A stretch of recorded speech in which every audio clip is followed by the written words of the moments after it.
भास्कराय नमः। हरे कृष्णा। आप सभी को प्रभु की कृपा बनी रहे।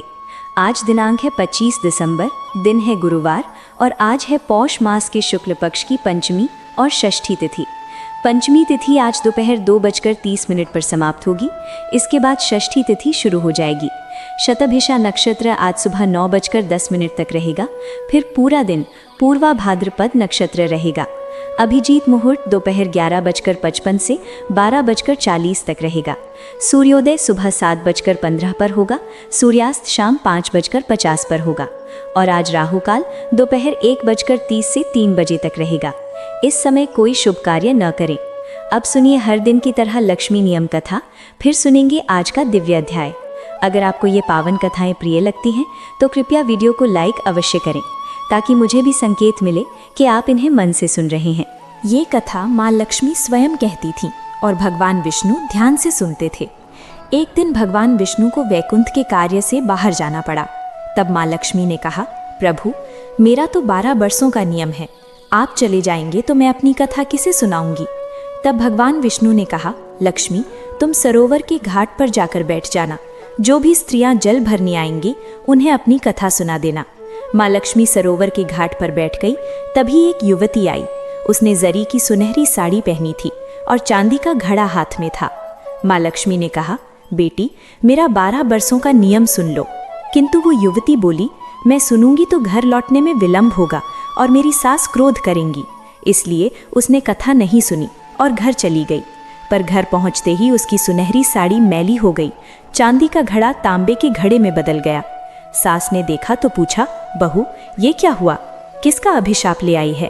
बहू बोली, माँ सरोवर पर एक दिव्य स्त्री बैठी थी। उसने कथा सुनने को कहा पर मैंने मना कर दिया, शायद यही फल मिला। अगले दिन वही साड़ी और वही घड़ा लेकर सास सरोवर के घाट पर गई। वहां माँ लक्ष्मी बैठी मिली। माँ ने कहा, बहन मेरी कथा सुन लो। सास बोली, एक बार नहीं मैं तो 7 बार सुनूंगी। तब माँ लक्ष्मी बोली, विष्णु आए, नारायण आए, देश के देवता आए, नियम का आशीर्वाद लाए। आओ विष्णु बैठो विष्णु, स्वादिष्ट भोजन जीमो विष्णु, घी मिश्री खाओ विष्णु, दूध खीर पियो विष्णु, रेशमी बिस्तर पर विश्राम करो विष्णु, मखमली शाल ओढ़ो विष्णु, मखमली शाल पहनो विष्णु। जब बोलूं विष्णु ही विष्णु, विष्णु सबकी मनोकामना पूरी करेंगे, खाली कोष भर देंगे, सबका भाग्य जगा देंगे। बोलो श्री विष्णु, जय विष्णु, जय जय विष्णु। बहू बोली, माँ कथा तो हृदय स्पर्शी है। सास बोली, ठीक है अब से हम दोनों रोज ये कथा करेंगी। अब सास बहू दोनों प्रातः उठकर स्नान कर पूजन के बाद लक्ष्मी नियम कथा कहने लगी। एक दिन पड़ोस की एक महिला आई। बोली, बहन थोड़ा दूध उबालने को आग देना। बहू बोली, अभी तो हमने चूल्हा जलाया ही नहीं। पड़ोसन बोली, फिर सुबह से क्या कर रही हो। दोनों बोली, हम पूजा कर माँ लक्ष्मी की नियम कथा कह रहे हैं। पड़ोसन बोली, कथा से क्या लाभ हुआ। दोनों बोली, घर में धन धान्य बढ़ गया, सब कार्य सिद्ध हो रहे हैं, मन की हर कामना पूरी हो रही है। पड़ोसन बोली, यदि ऐसा है तो मुझे भी कथा सुनाओ। बहू बोली, सुनो। विष्णु आए, नारायण आए, देश के देवता आए, नियम का आशीर्वाद लाए। आओ विष्णु बैठो विष्णु, स्वादिष्ट भोजन जीमो विष्णु, घी मिश्री खाओ विष्णु, दूध खीर पियो विष्णु, रेशमी बिस्तर पर विश्राम करो विष्णु, मखमली शाल ओढ़ो विष्णु, मखमली शाल पहनो विष्णु। जब बोलो विष्णु ही विष्णु, विष्णु सबकी मनोकामना पूरी करेंगे, खाली कोष भर देंगे, सबका भाग्य जगा देंगे। श्री विष्णु, जय विष्णु, जय जय विष्णु। पड़ोसन बोली, कथा तो अद्भुत है। अब वो भी रोज कथा करने लगी। धीरे धीरे पूरे गांव में लक्ष्मी नियम कथा फैल गई। हर घर में सुख समृद्धि आने लगी। हे माँ लक्ष्मी, जैसे आपने सबके घर भरे वैसे हमारे भी भरिए। कथा कहने, सुनने और जयकारा लगाने वाले सबके भरिए। सभी प्रेम से बोलो माँ लक्ष्मी की जय। अब सुनिए आज का पावन अध्याय। एक दिन श्री सद्गुरु और हरि कृष्ण भट्ट यमुना तट की ओर चले। रास्ते में रामानंद स्वामी का मठ था। स्वामी जी ठीक उसी समय बाहर निकले। भट्ट ने प्रणाम किया किंतु श्री सद्गुरु ने नहीं। स्वामी जी ने भट्ट से परिचय लेकर सद्गुरु जी को बैठाया और उनसे आत्मज्ञान की गहन बातें करने लगे। उन्होंने कहा, केवल सोहम सोहम जपने से कुछ नहीं होता जब तक स्वानुभूति न हो। फिर एक बार श्री सद्गुरु की भैंस स्वामी से मुलाकात हुई। वे भैंस वृत्ति अपनाए रहते थे, देह के मोह को पूरी तरह त्याग चुके थे। कड़ी धूप में जलती भूमि पर या बरसात में ठंडे जल में घंटों खड़े रहते। सद्गुरु जी को प्यार से आओ बेटा कहकर पास बुलाया और कहा, जब स्वयं वाराणसी के विश्वनाथ ने तुम्हें आदर दिया तब किसी रामानंद या भैंस स्वामी की आवश्यकता नहीं। काशी प्रयाग में 11 मास व्यतीत करने के बाद श्री सद्गुरु बद्री क्षेत्र पहुंचे। हरिकृष्ण भट्ट ने पहले वहां के एक प्रमुख पंडा को संदेश भेजा था कि श्री सद्गुरु सिद्ध महापुरुष हैं, उनका उत्तम प्रबंध करें। वह पंडा धनवान था।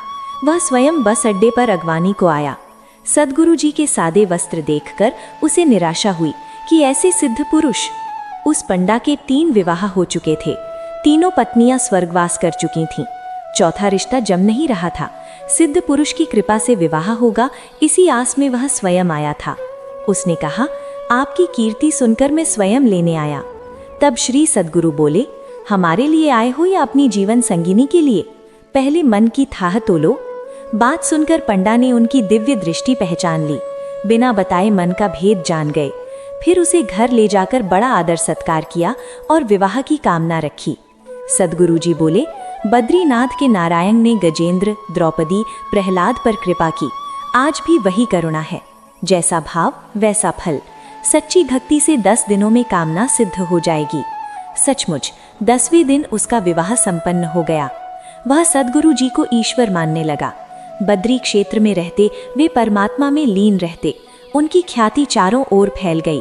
उस पंडा के साथ घूमते एक दिन कुछ लोगों ने उन्हें 11 रंगी भांग पिला दी। साधारण व्यक्ति तो बेहोश हो जाता, किंतु सद्गुरु जी पर कोई असर नहीं। दूसरे दिन 12 रंगी पिलाई, फिर भी कोई प्रभाव नहीं। तब भी उन्हें गांजे की चिलम ले गए। वहां एक बड़ा तांत्रिक रहता था। उसने नारायण मंदिर बनवाया था, किंतु वहां गांजे का अड्डा चलता था। तांत्रिक गांजे में निपुण था। लोग उसकी पूजा करते थे। वह अभिमान में रहता था।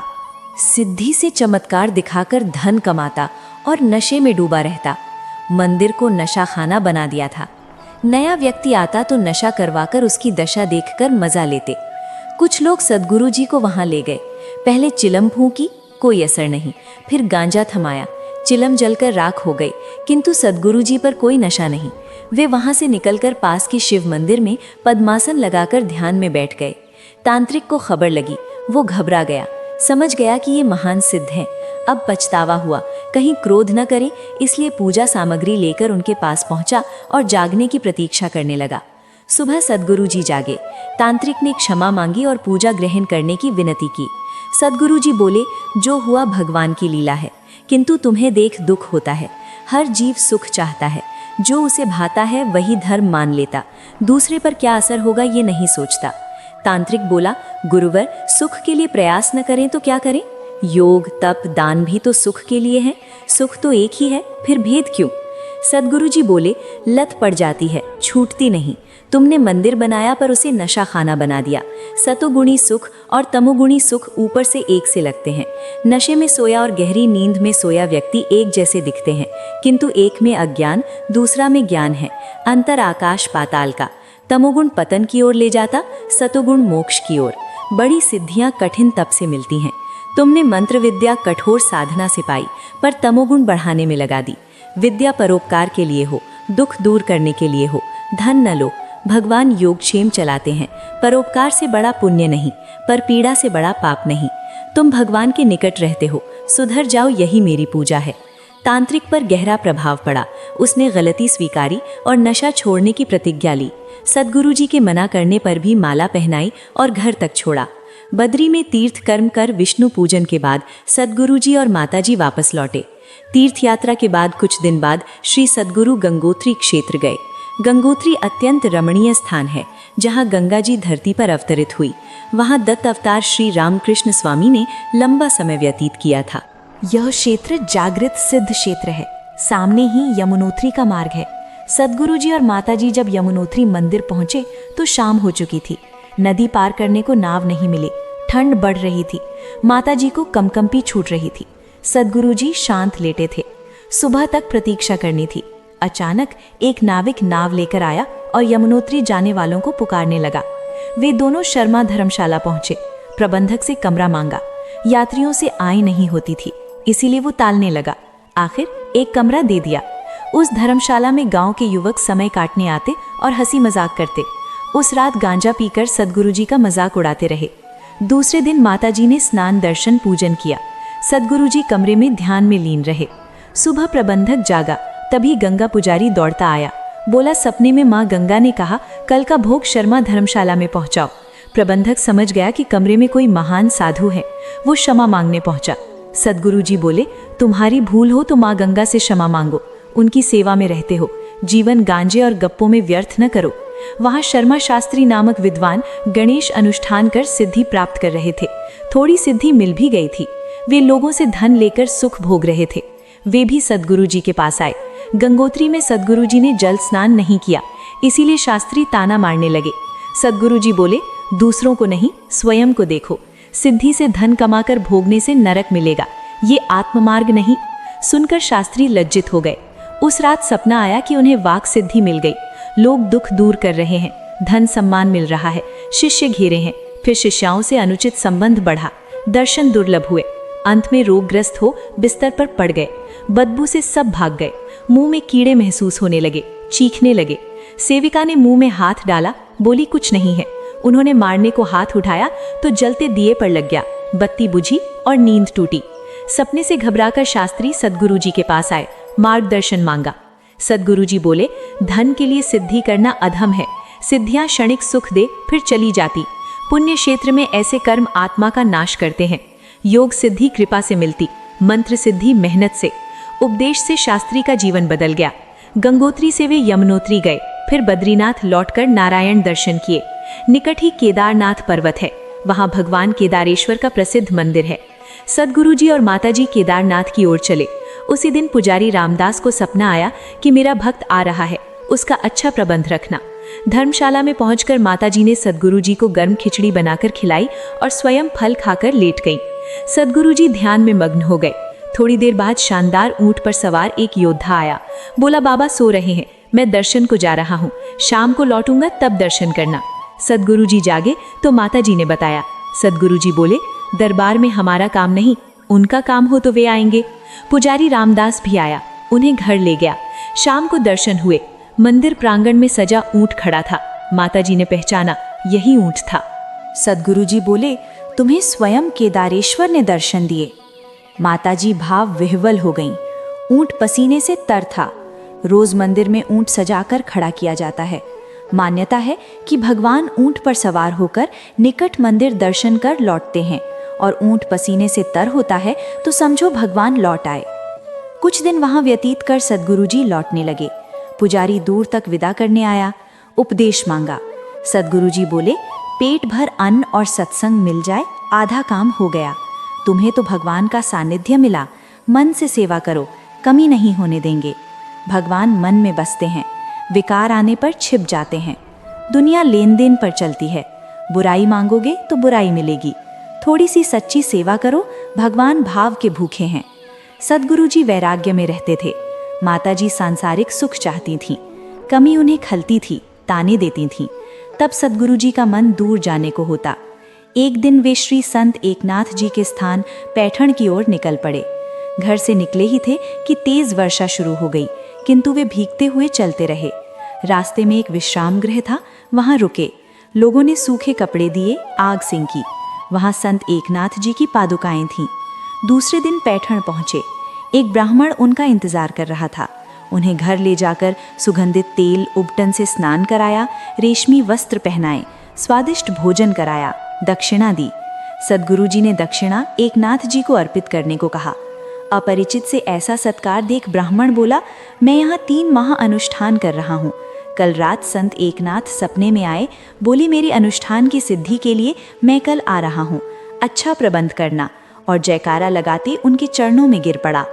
इतने आदर से दूर रहने को सद्गुरुजी मंदिर में रहने लगे। ब्राह्मण ने मंदिर का एक कोना साफ कर दिया। सद्गुरुजी दर्शन कर ध्यान में लीन हो गए। रात 11 बजे जागे, चांदनी फैली थी। किसी की आहट सुनकर देखा तो एक आकर्षक नारी कामुक भाव से घूम रही थी। सद्गुरुजी ने भ्रम दूर किया। वे प्रार्थना करने लगी, आतिथ्य स्वीकार करें। सद्गुरुजी बोले, एकनाथ जी से पूरा सत्कार हो गया, उन्हें संदेश देना कि हम सजग हैं। वे तुरंत अंतर ध्यान हो गईं। सद्गुरु जी भगवान की लीला पर आश्चर्यचकित हुए। अगले दिन वे पैठन के प्रसिद्ध संत श्री जनार्दन स्वामी से मिले। स्वामी जी ने बड़े आदर से स्वागत किया। आत्मिक चर्चा हुई। स्वामी बोले, भटकना छोड़ एक स्थान पर साधना करें। सद्गुरु जी बोले, देह मोह बाधा है, कोई एक मार्ग से दूर नहीं होती। जो मार्ग सुगम लगे वही अपनाएं। यम नियम में न फंसें। प्रारब्ध भोग कर ही मुक्ति मिलेगी। सुख दुख दोनों आएंगे, संकल्प चाहिए। स्वामी जी संतुष्ट हुए। 2 दिन बाद सद्गुरु जी संत नामदेव जी के स्थान की ओर चले। वहां पहुंच मंदिर की चौकी पर ध्यान में बैठ गए। अगले दिन गुरु पूर्णिमा थी। भक्तों का मेला लगा। भजन कीर्तन चल रहा था। किसी का ध्यान सद्गुरु जी पर नहीं गया। वे भूखे रहे। रात में किसी ने प्रसाद दिया। अगले दिन उपवास था। थोड़े फल प्रसाद मिले। एक भक्त उन्हें घर ले गया। उसकी युवा पत्नी की चेष्टाएं देख भोजन कर वे तुरंत निकल पड़े जहां नामदेव जी भजन करते थे। आगे की लीला कल सुनिएगा। अब सुनिए लपसी और तपसी की कथा। एक लपसी था, एक तपसी था। तपसी दिन रात तपस्या में लीन रहता। लपसी रोज 1.25 मन लपसी बनाकर भगवान को भोग लगाकर प्रसाद ग्रहण करता। एक दिन दोनों में विवाद हुआ। तपसी बोला, मैं बड़ा हूं क्योंकि तप करता हूं। लपसी बोला, मैं बड़ा हूं क्योंकि भोग लगाता हूं। नारद जी गुजर रहे थे। दोनों से पूछा, झगड़ा क्यों? दोनों ने अपना पक्ष रखा। नारद बोले, कल फैसला करूंगा। अगले दिन दोनों पूजा करने आए। नारद जी ने छिपकर 2 स्वर्ण मुद्राएं रख दी। तपसी ने मुद्रा देखी और चुपके से दबा ली। लपसी ने देखा पर ध्यान नहीं दिया। भोग लगाकर लपसी खाने लगा। नारद जी आए। दोनों से पूछा, कौन बड़ा? नारद जी ने तपसी से उठने को कहा। उसके नीचे मुद्रा दिखी।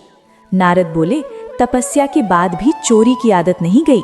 लपसी बड़ा है, तुझे तप का फल नहीं मिलेगा। तपसी लज्जित हो क्षमा मांगा। पूछा, मेरा फल कैसे मिले? नारद बोले, कोई गाय कुत्ते को रोटी नहीं देगा तो फल मिलेगा। कोई ब्राह्मण को दक्षिणा देकर भोजन नहीं कराएगा तो फल मिलेगा। कोई साड़ी बिना चोली के नहीं देगा तो फल मिलेगा। कोई दिए से दिया नहीं जलाएगा तो फल मिलेगा। कोई पूरी कथा सुने पर तेरी कथा ना सुने तो फल मिलेगा। तभी से हर कथा के अंत में लपसी तपसी की कथा कही सुनाई जाती है। अब सुनिए। श्री सूर्य नारायण की जय हो। घोर अंधकार हरो, अनंत किरण फैलाओ। चरणों में वंदन करूं, अर्घ्य जल अर्पण करूं। विश्व के स्वामी हो, चराचर के नाथ।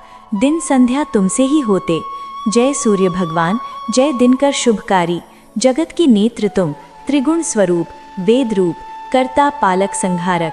14 भुवनों के संचालक, सुंदर चतुर्भुज, रथी चक्र शंख कमल धारक। मुकुट कुंडल माला तिलक, विशाल सप्ताश्वरथ। अरुण सारथी, रक्तवर्ण आभूषण प्रिय। लाल सर्वात्मा, ऋग्वेद मित्र, सब वेद पूजनीय। मनोकामना सिद्ध, 12 नाम जप से रोग शोक नाश। माँ कुंती ने ध्यान से कर्ण पाया। युधिष्ठिर जस, अर्जुन शस्त्र त्याग। आदित्य हृदय से रावण पर विजय। अगस्ती मुनि ने विंध्य को नमाया। हनुमान को फल विरक्ति। शनि तीर मिटाया। सूर्य स्तुति से सब कुछ पाया। ओमकार स्वरूप, आत्म स्वरूप, दिग दिग तेज प्रकाश। त्रिताप हरता, ज्ञान ज्योति दाता। गायत्री जप से कृपा चित्त शांति। सूर्याष्टक से व्याधि नाश। अष्टदल यंत्र पूजा सुखकारी। माघ सप्तमी व्रत भक्तिदायिनी। रविवार ध्यान से पुत्र वैभव पाप नाश। राहु ग्रास से मुक्ति, दीर्घायु बल बुद्धि कुष्ठ नाश। उत्तरायण दक्षिणायन, मन कर्म पवित्र। सूर्य भगवान जय जय जय सूर्य भगवान। अब सुनिए तुलसी चालीसा। जय जय तुलसी देवी पवित्र सुखदायिनी। नमो नमो हरि प्रिया वृंदावन वासिनी। शीश पर विराजमान अमर अम्ब जनहितकारी। विलंब न करो दान्य। तुलसी माता श्रुति महिमा गाती, हरि प्राणों से प्यारी। तब से प्रसन्न दर्शन देकर विनय सुनकर भगवान से कहा, मम कांत बनो, दीन जान छोड़ो। लक्ष्मी बोली, अयोग्य वर मांगती हो, जड़ तनु वृक्ष बनो। हरि बोले, ऐसा ना हो। तुलसी क्रोधित हो गई, नीच स्थान वास करो। हरि बोले, समय आने पर पूजनीय बनोगी। गोकुल में सुदामा की प्रिया बनकर रासलीला में राधा सखी बनी। फिर श्राप से जलंधर की पत्नी वृंदा बनी। पतिव्रता धर्म से शिव को हराया, हरि ने छल से पतिवत किया। वृंदा ने श्राप दिया, पाषाण बनो। हरि बोले, तुम तुलसी वृक्ष बनो, मैं शालिग्राम बनूंगा। तुम्हारे बिना पूजा अधूरी। तुलसी दल से सहस्त्र अमृत बूंद, तुम्हारे निकट दुर्वासा बसते, पूजा से त्रिपुरारी प्रसन्न। तुलसी चालीसा पाठ से सुख धन पुत्र बंध्या नारी, दुख दरिद्र नाश, हरिहर प्रसन्न। पूर्ण कामना तुलसी महारानी, नमो नमो हरि पटरानी। जाको पत्र मंजरी श्रीपति चरण लपीटती, आषाढ़ बोई सावन हरियाली। कार्तिक पूजा मंगसिर विवाह, धूप दीप नैवेद्य 56 भोग, बिना तुलसी हरि नहीं मानते। सवेरे गाओ कृष्ण दर्शन, दोपहर खीर भोग, सांझ आरती, रात चरण दबाओ। सखी गण यश गाते, भक्ति दो महारानी। प्रेम से बोलिए श्री कृष्ण भगवान की जय, तुलसी देवी की जय। भक्तगण, आपको कथाएं कैसी लगती हैं ज़रूर कमेंट करके बताना। अगर कथाएं अच्छी लगती हैं तो वीडियो को लाइक कीजिएगा और चैनल को सब्सक्राइब कर लीजिएगा। मिलते हैं अगली कथा में। राधे राधे भक्तगण।